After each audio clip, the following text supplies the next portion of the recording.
Bismillahirrahmanirrahim. Assalamualaikum warahmatullahi wabarakatuh.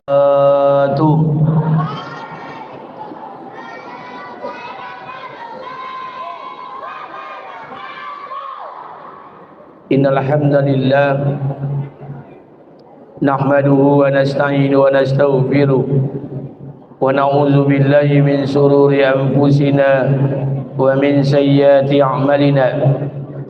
Asyhadu an la ilaha illallah wa asyhadu anna Muhammadan 'abduhu wa rasuluh. Faqala Allah Ta'ala fi kitabihil karim. A'udzu billahi samil 'alim minasy syaithanir rajim. Bismillahirrahmanirrahim.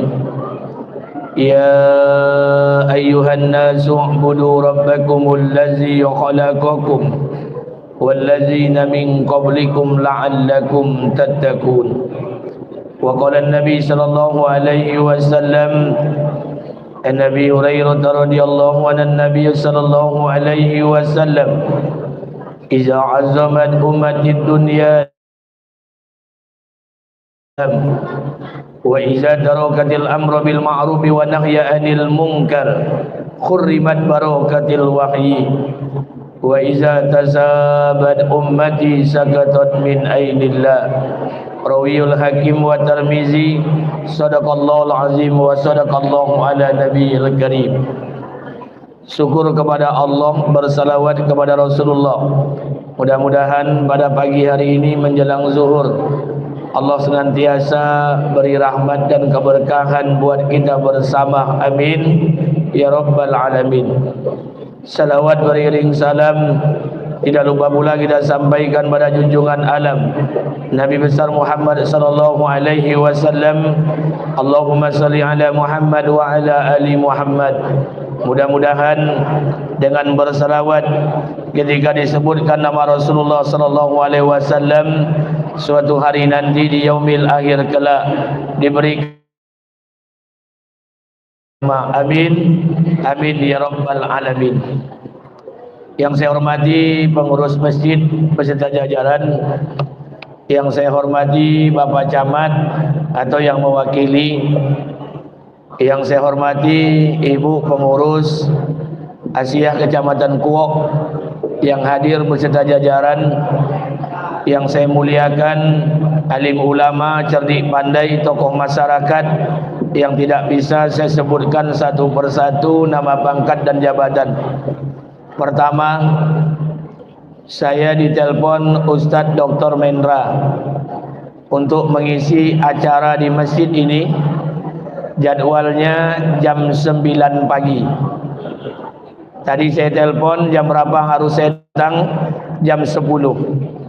Dahulu di awal sudah saya sampaikan saya bisa datang ke sana, catatan jam 11 harus sudah selesai. Karena kebetulan ba'da zuhur ini ada acara tabligh akbar di Sibuak Tambusai, 2 tempat.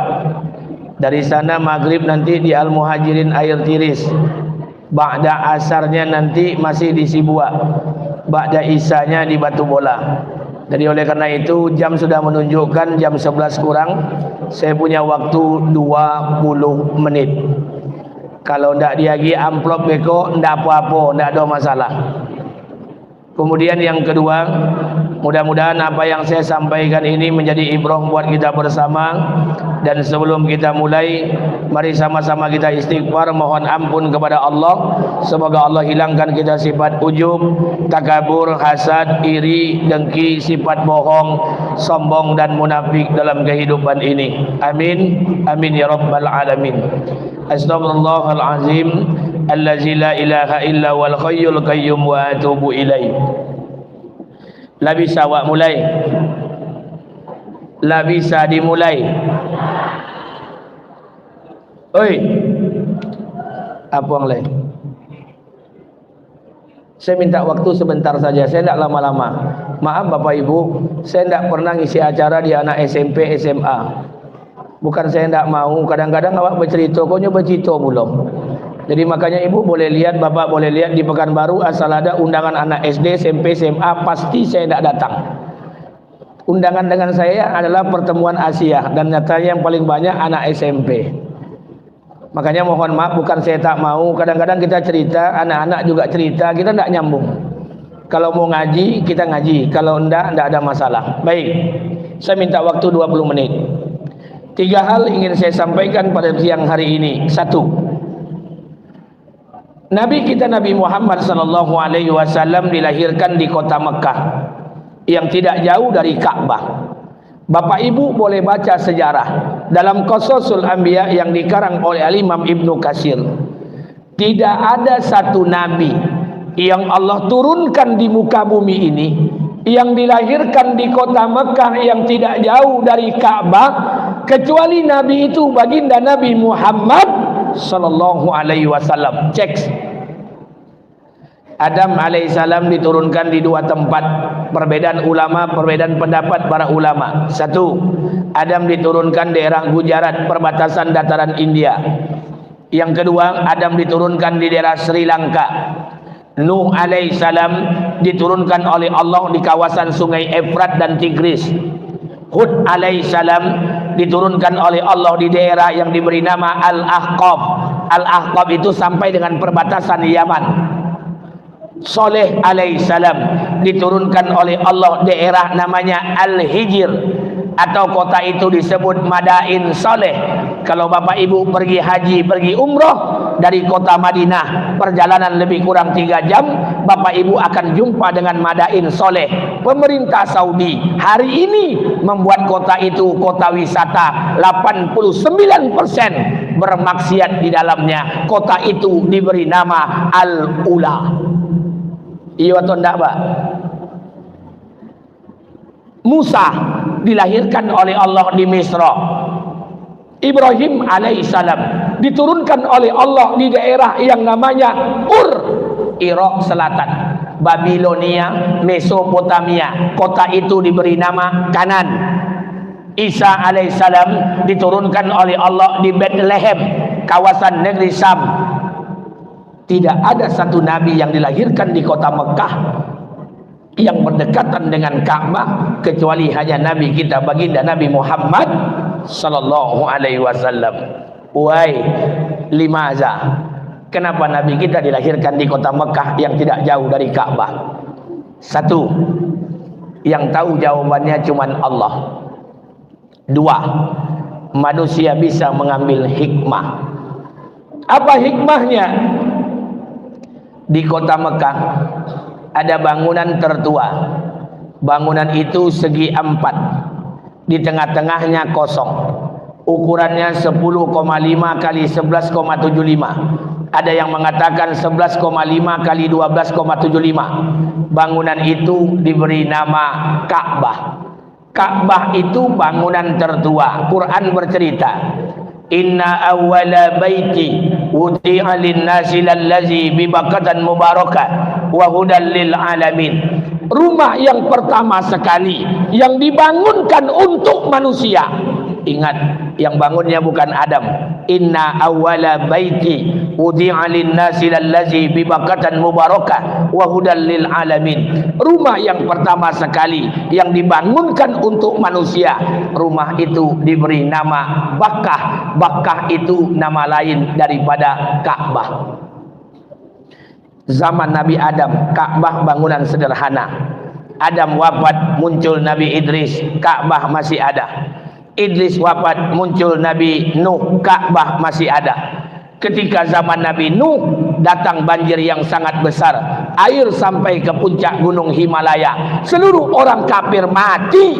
Yang tinggal hanya 83 orang yang beriman. Ka'bah dalam kondisi hancur. Nuh wafat, muncul Nabi Hud, Ka'bah dibiarkan hancur. Hud wafat, muncul Nabi Soleh, Ka'bah dibiarkan hancur. Soleh wafat, muncullah Nabi Ibrahim alaihissalam. Zaman Ibrahim inilah Allah perintahkan untuk merenovasi Ka'bah. Quran bercerita, apa kata Allah? Wa iz yarfa'u Ibrahimul qawaid minal baiti wa Ismail. Kami perintahkan Ibrahim alaihissalam untuk meninggikan pondasi Ka'bah. Karena pondasinya hancur, diperintahkan oleh Allah untuk meninggikan pondasi Ka'bah bersama putranya Ismail. Oi, le tentu dang. Ketika Ibrahim merenovasi Ka'bah, memperbaiki Ka'bah, Ismail baru berumur 4 tahun.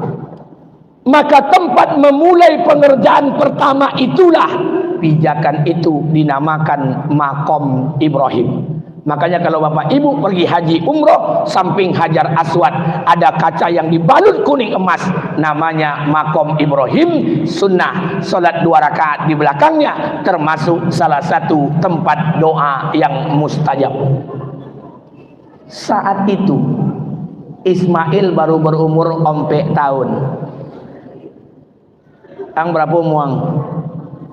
Bapu muang sabole. Ibrahim baru berumur 4 tahun. 4 tahun bagi Ismail, maaf, umur 4 tahun Ismail sudah bisa mencerna keinginan ayahnya. Dia lihat ayahnya sedang bangun merenovasi Ka'bah, maka Ibrahim bantu meringankan beban ayahnya. Dia ambil batu, dia letakkan di tempat ayahnya, dia susun. Batu itu dalam bahasa Arab hajar. Kalau disusun-susun hijir. Kalau dinaikkan ke atas hujrah. Kalau dibuat kamar-kamar hujurat, maka batu yang disusun itu diberi nama Hijir Ismail. Ayah seperti apa yang bisa mengajarkan pemahaman kepada anaknya seperti ini? Ibrahim jarang ketemu Ismail, setahun cuma 1 kali, tapi anak tumbuh menjadi anak yang terbaik. Coba bayangkan, beda sama anak awak, Pak. Kalau anak awak ayahnya sedang nyuci oto, anaknya duduk jadi mau kumar. Lamang kile oto di boto ayah memang tak bau tak anak awak kadang dah. Ini pendidikan para nabi. Karena itulah Ibrahim alaihissalam menjadi nabi yang terkenal di semua lintas agama. Orang Islam menyebut Ibrahim alaihissalam, orang Yahudi menyebut Abraham, orang Islam menyebut Sulaiman alaihissalam, orang Yahudi menyebut Solomon, orang Islam menyebut Daud alaihissalam, orang Yahudi menyebut David. Makanya Ibrahim menjadi nabi yang terkenal di semua lintas agama. Pertanyaan tadi, kenapa nabi itu diturunkan, dilahirkan di kota Mekah? Maaf, ada sebuah penelitian, tapi penelitian ini perlu dilakukan penelitian lebih lanjut. Saya juga belum pernah percaya sepenuhnya, tapi perlu dilakukan penelitian lebih dalam. Ini bukan ilmu cocok logi, ini berdasarkan hasil penelitian awal. Ada kemiripan ritual orang Islam dengan saudara kita yang beragama Hindu. Coba lihat sejarah. Ibrahim diturunkan Allah 1700-800 sebelum Masehi. Orang Hindu punya nabi namanya Brahma, diturunkan dalam tahun yang sama semasa dengan Ibrahim. 2. Ibrahim punya istri namanya Sarah. Brahma nabinya orang Hindu punya istri namanya Saraswati. Ibrahim adalah nabi kita, Abul Anbiya, bapaknya para nabi. Di Makkah ada air suci namanya Zamzam. Di India agama Hindu ada air suci namanya Gangga dan Yamuna.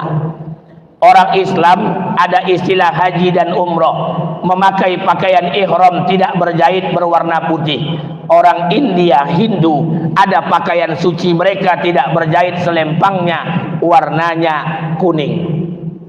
Di Mekah ada ritual ibadah haji dan umroh. Orang tawaf, orang sa'i. Selesai sa'i ada urusan dengan kepala, namanya tahallul. Di India orang Hindu ada urusan dengan kepala, namanya digundul.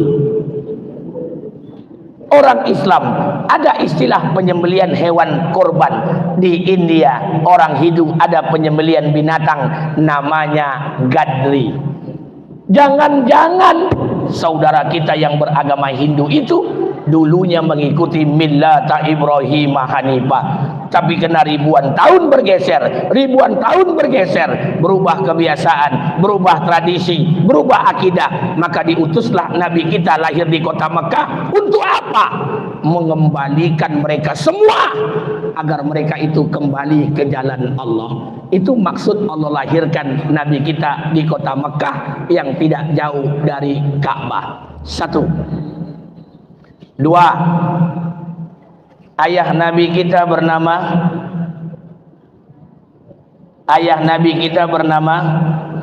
Abdullah.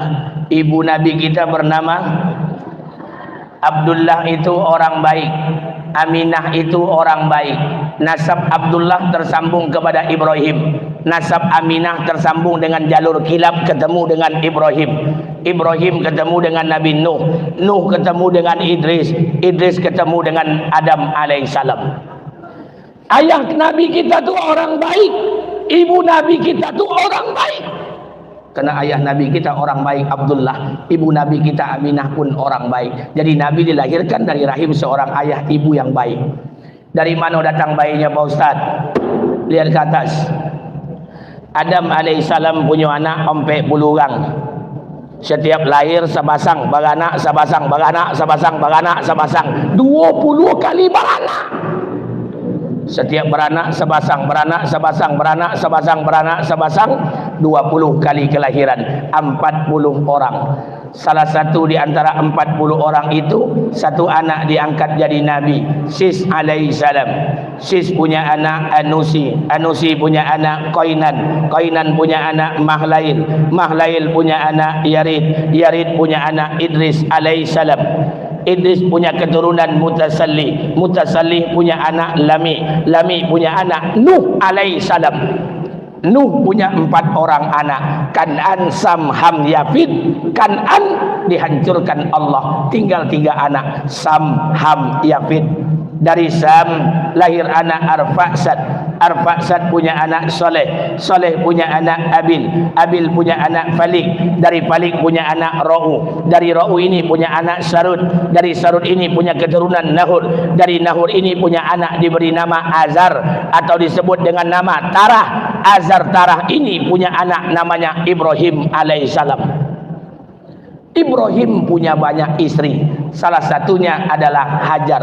Dari keturunan Hajar lahirlah Nabi dan Rasul, diangkatlah Ismail alaihissalam.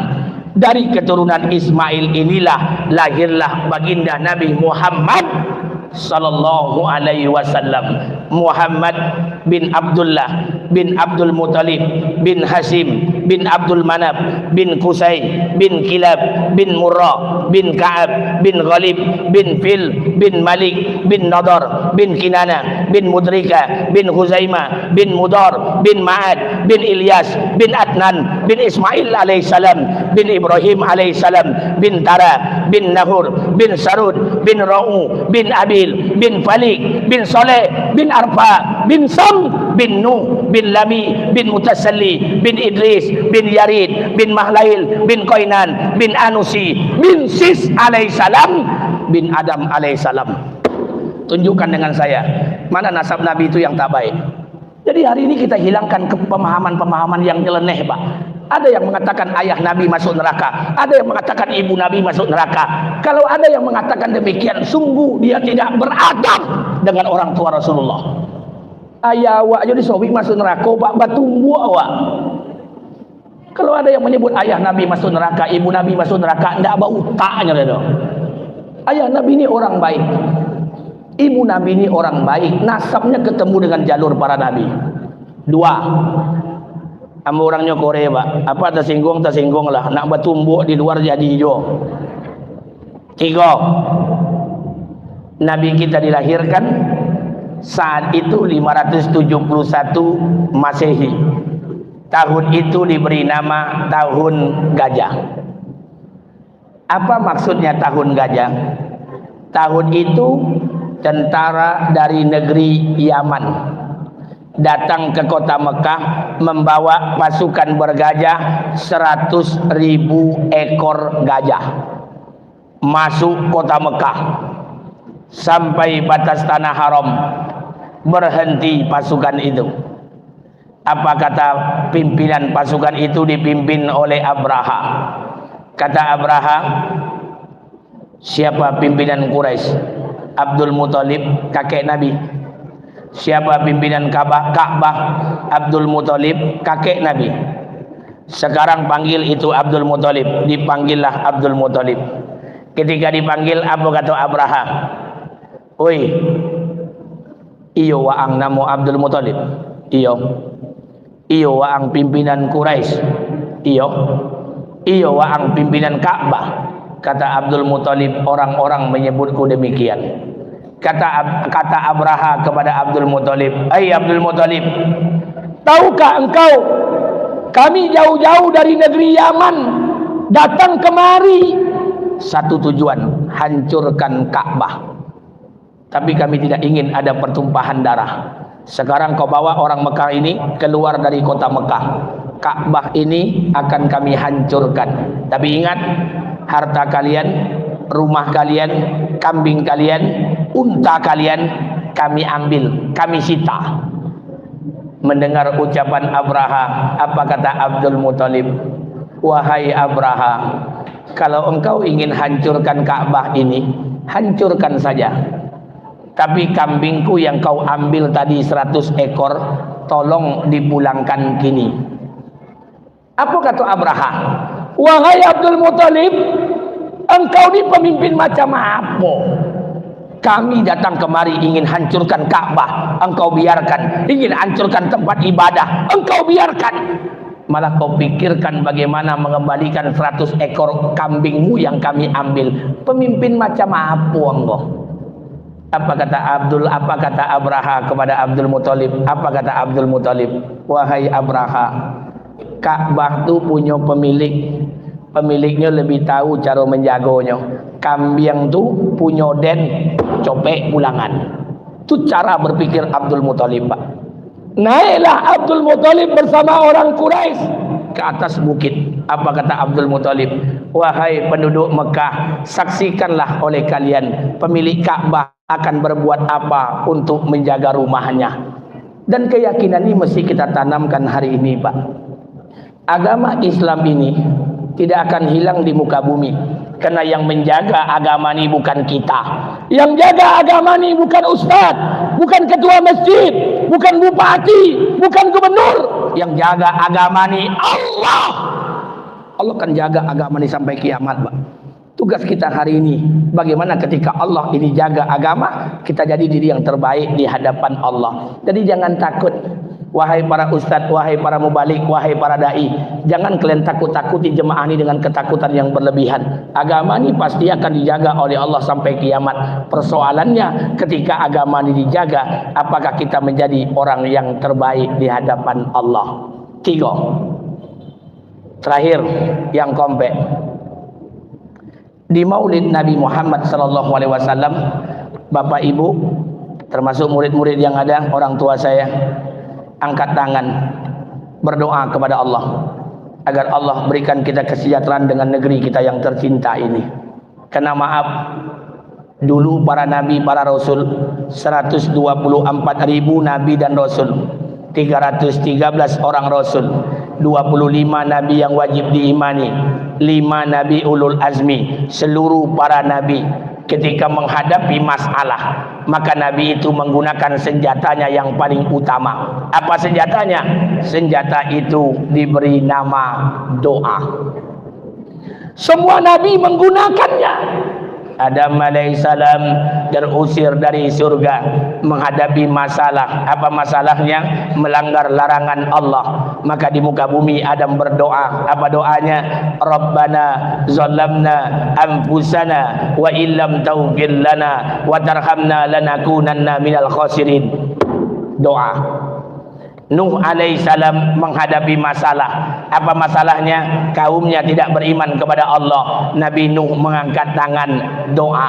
Apa doanya? Wa qala Nuh, ya Rabb, la tazar alal ardi minal kafirina dayyara. Ya Allah, jangan kau biarkan satu orang kafir pun tinggal di muka bumi ini.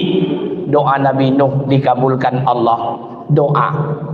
Ibrahim alaihissalam menghadapi masalah. Apa masalahnya? Dia meninggalkan anak istrinya di padang pasir kering kerontang, tidak ada makanan, tidak ada minuman, masalah besar.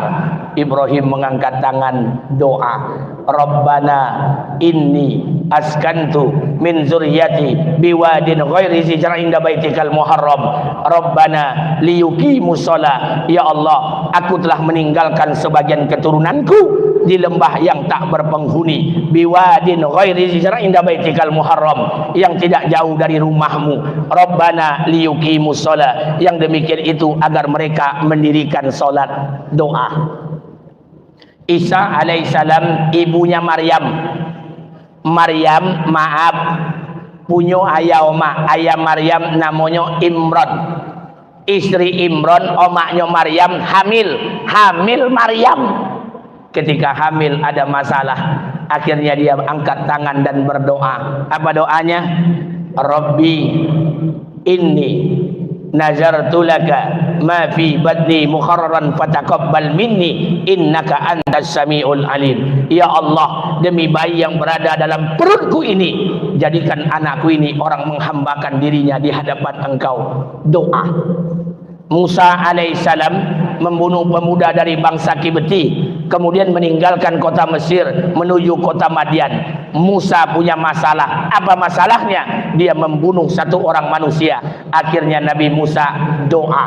Apa doanya? Rabbi inni zalamtu nafsi faghfirli faghfara lahu. Ya Allah, ampunilah saya, maafkanlah saya, sesungguhnya saya sedang berbuat aniaya. Doa. Kini Pak, Nabi lah ndak ada. Senjata itu telah diberikan Allah kepada orang beriman. Kalau orang beriman mengangkat tangan, aras mana yang tidak akan bergetar, langit mana yang tidak akan runtuh, doa mana yang tidak akan diijabah oleh Allah. Kalau orang beriman berdoa, aras mana yang tidak akan bergetar, langit mana yang tidak akan runtuh, doa mana yang tidak akan diijabah oleh Allah Subhanahu wa taala. Pak, Bu, maaf. Ambo sehari ceramah paling banyak 8 kali. Paling sakete 6 kali. Ini bukan karena Maulid Nabi, setiap hari seperti itu. Kalau ceramah depan ibu-ibu, selesai ceramah doa. Seluruh ibu-ibu dipastikan sebagian besar menangis. Tapi ketika ambo punya bini di rumah, bini ambo bermasalah, mulutnya kasar, hatinya kowe, ambo ndak bisa menceramai bini ambo.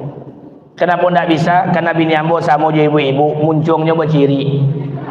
Dua kata awak, cik kata inyo. Pak, ibu-ibu Asia ini jangan disepelekan. Karena Asia ini adalah istrinya Fir'aun, tapi yang soleh. Bapak Ibu kalau baca kisah istri Fir'aun, coba lihat. Ketika Nabi Musa dihanyutkan, ibu Nabi Musa, fa'auhayna ila ummi ma yuha, kami ilhamkan kepada ibu Musa, wahai ibu, jangan takut, lahirkanlah bayi itu. Ketika lahir bayinya, apa kata Allah? Susukanlah bayi itu. Kemudian setelah disusukan, apa kata Allah? Wahai ibu, kalau kau masih takut akan keselamatannya, hanyutkanlah bayi ini. Bayi ini akan ditemukan oleh musuhku, dan musuhnya bayi itu akan kami kembalikan kepada engkau. Dihanyutkanlah Musa kecil. Hebatnya Allah, Nabi Musa tersangkut di tompek pemandiannya Fir'aun. Turunlah istri Fir'aun Asia, nampak dia kotak, ditengok bayi, melaporlah Asia ke suaminya. Wahai suamiku, aku menemukan kotak di tempat pemandian kita. Kata suaminya, apa isinya? Dibuka, bayi. Wahai suamiku, bayinya laki-laki atau perempuan? Laki-laki. Mendengar bayi laki-laki, Fir'aun yang duduk langsung berdiri. Kemudian apa kata Fir'aun? Inilah bayi yang berada dalam mimpiku, yang akan menghancurkan singgasanaku. Kata Fir'aun, bunuh itu bayi. Seluruh tentara Fir'aun ingin membunuh itu bayi. Asia yang ketika itu duduk langsung berdiri. Apa kata Asia? Wahai suamiku, la taqtuluhu, jangan kamu bunuh bayi ini. Bayi ini akan menjadi penyejuk mata bagiku dan akan menjadi penyejuk mata bagimu. Apa kata Firaun? Oh, ndak jadi dibunuh dah. Jadi Pak takui ke bini kau dari dulu le Pak. Jadi kalau apa takui ke ibu-ibu Asia tu wajar. Firaun yo takui ke Asia. Makanya kalau ada yang takut dengan istri, mazhabnya bukan Syafi'iyah, Malikiyah, Hanafiyah, mazhabnya Fir'auniyah. Jadi ibu-ibu Asia itu, makanya mohon maaf kalau saya ceramah di luar sana perempuan, sebagian besar saya doa, sebagian besar perempuan menangis. Tapi ketika istri saya bermasalah, mulutnya kasar, hatinya keras, saya tidak pandai menceramahinya. Kenapa? Itu alasan yang saya sampaikan tadi. Karena mohon maaf, makanya kalau bini awak bermasalah, mulutnya kasar, hatinya keras, tidak usah ceramah Mbak. Sehebat-hebat bapak bercito, tidak akan bisa kita menceramahi ras terkuat di muka bumi ini Pak. Lantas apa solusinya Pak Ustaz? Mudah. Kalau bini awak mulutnya kasar, hatinya kowe, ambil wudu, ambil sejadah, sembahyang 2 rakaat doa. Doa tu kue-kuean ketek ke telinga bini dah. Ya Allah, ampuni dosa istriku ya Allah. Kasar mulut pembicaraan istriku, hatinya keras ya Allah, tak bisa menerima kebaikan. Ampuni dosa istriku ya Allah. Lembutkan hatinya, lembutkan pembicaraannya. Kalau sudah lembut, dudukkan dia di sisiku. Kalau masih keras, jemput dia di sisimu ya Allah. Selesai. Jadi doa itu menyelesaikan masalah. Jadi maka saya katakan, kalau orang beriman sudah mengangkat tangan Pak, aras mana yang tidak akan bergetar. Makanya mohon maaf, jangankan kita berdoa di dalam masjid, jangankan kita berdoa di antara azan dan iqamah, jangankan kita berdoa maaf ketika berpuasa, orang marah saja kalau dia doa, dengarkan, orang marah saja kalau dia berdoa, doa itu dikabulkan Allah. Pergi ibu ke Saudi Arabia, penuh dengan kisah-kisah nyata. Di Saudi Arabia Pak, ada omak-omak masak. Omak-omak masak. Kenapa? Karena ada tamu mau datang. Masak lah nyong. Lah selesai masak, dihidangkan di atas meja. Tamu mau datang. Datang anaknya umur 4 tahun, 5 tahun, diambilnya kosiak, diambilnya tanah, disegak-segak, dia ti makanan gorengnya. Omak kau bongi, marah. Tapi hebatnya, omaknya kau marahnya doa. Apa katanya kepada anaknya? Ya Muhammad, itu kalau orang Arab marah. Ya Muhammad, ruh, anta izhab ilal haram, takuni imamami. Katanya, hai anakku, keluar kau dari rumah ini, pergi kau ke haram jadi imam kau di sana. Doa itu dikabulkan Allah. Anak itu tumbuh menjadi dewasa. Anak itu hari ini menjadi imam besar Masjidil Haram. Anak itu bernama Syekh Abdurrahman As-Sudais. Kata beliau dalam wawancaranya, saya jadi imam karena doa ibu saya dalam keadaan marah. Orang marah saja doanya dikabulkan Allah. Beda jawab anak-anak awak madawa doa. Oi jadi antuang, kok jadi antu anak awak Allah. Orang marah saja doanya dikabulkan Allah. Kalau ini yang terjadi, maka keberkahan demi keberkahan itu akan datang dalam kehidupan ini. Makanya mohon maaf sekali lagi kepada pengurus, kepada panitia yang mengundang saya mohon izin hari ini lewat jam 1:30 boleh. Jadi saya tak terkejar ke sana, saya mohon izin. Hanya ini yang dapat saya sampaikan pada siang hari ini. Terakhir, saya berikan pesan buat kita.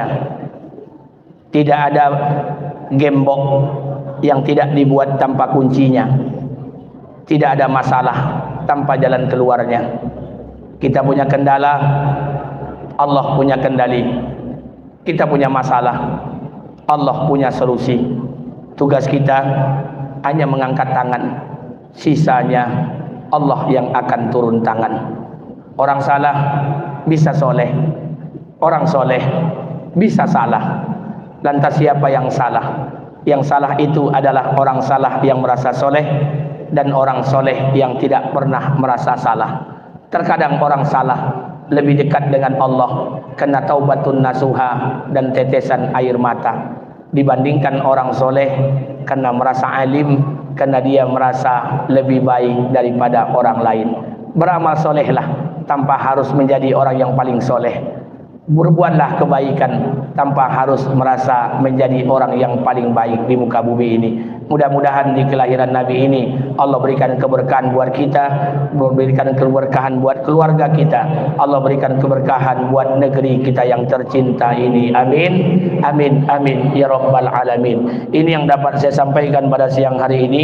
Sekali lagi saya atas nama pribadi beserta rombongan mohon izin dan mohon maaf yang sebesar-besarnya. Subhanakallahumma bihamdika asyhadu an la ilaha illa anta astaghfiruka wa atubu ilaik. Assalamualaikum warahmatullahi wabarakatuh. Pak Camat, ambil izin ya.